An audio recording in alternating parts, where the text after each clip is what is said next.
Conexão Ciência. Disbiose, probióticos e prebióticos. Achou essas palavras meio estranhas? Não se preocupe não. Neste último episódio da série Conexão Segundo Cérebro, a tarefa da professora Sônia Trenin de Mello é nos explicar o que são esses termos que confundem muito as pessoas. Preste atenção. Bom, dentro do tema Segundo Cérebro, nós vamos falar um pouquinho sobre disbiose, probióticos e prebióticos. Bom, antes de mais nada, é preciso entender o que significa disbiose. A disbiose é, na verdade, um desequilíbrio da composição da microbiota intestinal. Nossa, o que é isso? Microbiota intestinal? Eu tenho certeza que todo mundo já ouviu falar que o nosso intestino é colonizado por bactérias, né? Então é isso, essa microbiota significa a colonização existente no nosso intestino. Essa microbiota ela é constituída por bactérias que nós chamamos de bactérias boas e bactérias ruins. Só que é preciso haver um equilíbrio entre as bactérias boas e as bactérias ruins.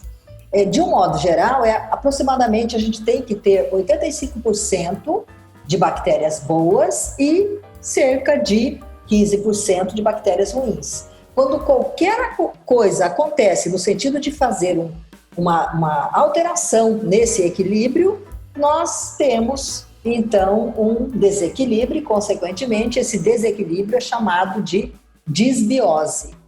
Lembrando que os neurônios entéricos controlam a motilidade intestinal, controlam o fluxo sanguíneo intestinal, a proliferação, a velocidade de proliferação das células epiteliais, controlam a absorção de nutrientes. Deste modo, esse desequilíbrio da microbiota intestinal afeta também o funcionamento desses neurônios, colocando em desarmonia esse eixo intestino-cérebro.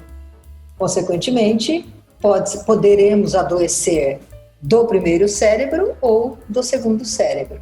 Tá, mas e quais são as causas dessa disbiose? Por exemplo, uso de antibióticos, alguns anti-inflamatórios não esteroides, contato com herbicidas, sobretudo nos alimentos que a gente consome normalmente.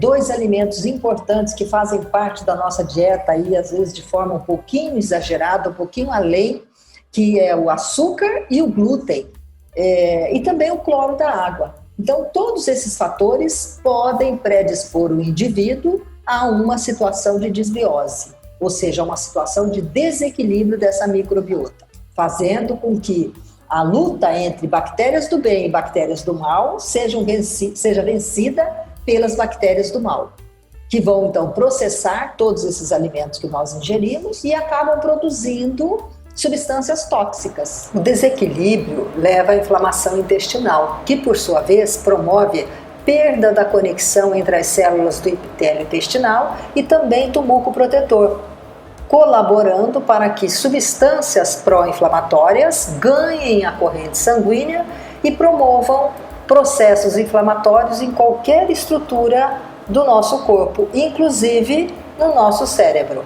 Então, tem vários estudos que mostram que esse desequilíbrio da microbiota intestinal pode contribuir com doenças do sistema nervoso, ou do primeiro cérebro, como, por exemplo, autismo, TDAH, depressão. E como exemplo das doenças do segundo cérebro, podemos citar o câncer de colo de intestino, doença de Crohn, síndrome do intestino irritável. Bom, e o que são os pré-bióticos e os probióticos? Os pré-bióticos, de uma maneira bem generalizada, nós podemos dizer que são as fibras que nós ingerimos. E os probióticos são as bactérias que fazem parte da nossa microbiota intestinal. As bactérias boas, as bactérias favoráveis à vida, favoráveis à saúde. Bom, o que nós podemos então fazer para recuperar o equilíbrio da nossa microbiota intestinal? Ingerir alimentos pré-bióticos e probióticos. Exemplos de alimentos pré-bióticos, podemos dizer aí as fibras de um modo geral. E exemplos de probióticos, temos aí os leites fermentados, como por exemplo kefir, vários legumes, como por exemplo beterraba, pepino, o repolho, cenoura. E é possível fazer, então, esses probióticos na nossa casa. Existem também medicamentos prontos, né, manipulados, contendo esses probióticos, mas é possível fazer também em casa. O kimchi, que é uma receita coreana bastante usada e bastante saborosa. Então, vários estudos têm levado e têm evidenciado que o uso de probióticos fortalece o sistema imune de um modo geral, permitindo então que que o nosso organismo esteja mais apto a se defender, produz vitaminas do complexo B, são extremamente importantes para a saúde dos nossos neurônios, né, para o aprendizado, para a memória, aumenta a absorção de minerais lá no nível intestinal, alivia o processo inflamatório do trato gastrointestinal e também de outras estruturas do nosso corpo. Então, diminui a inflamação de um modo geral. Ativam o metabolismo, consequentemente, um metabolismo mais ativo promove um maior equilíbrio do nosso peso, então favorecendo a manutenção do peso, degradação de toxinas, melhora a digestão de carboidratos, de proteínas, reduz os níveis de glicose e de insulina, né, prevenindo doenças como, por exemplo, diabetes, melhora a constipação intestinal. Então tem uma infinidade de benefícios quando a gente aumenta a ingestão de pré-bióticos e de probióticos. E, em específico, melhorando a saúde do nosso sistema nervoso, prevenindo algumas doenças relacionadas. E a gente sabe que hoje a inflamação é a causa ou a porta de entrada para muitas outras doenças. Então, nós devemos combater a inflamação. E uma forma segura de se combater a inflamação é por meio de uma alimentação equilibrada e de uma boa noite de sono. As dicas de prebióticos e alimentos probióticos da professora Sônia Tranin são muito importantes, não é mesmo? Com que frequência você tem consumido esses alimentos?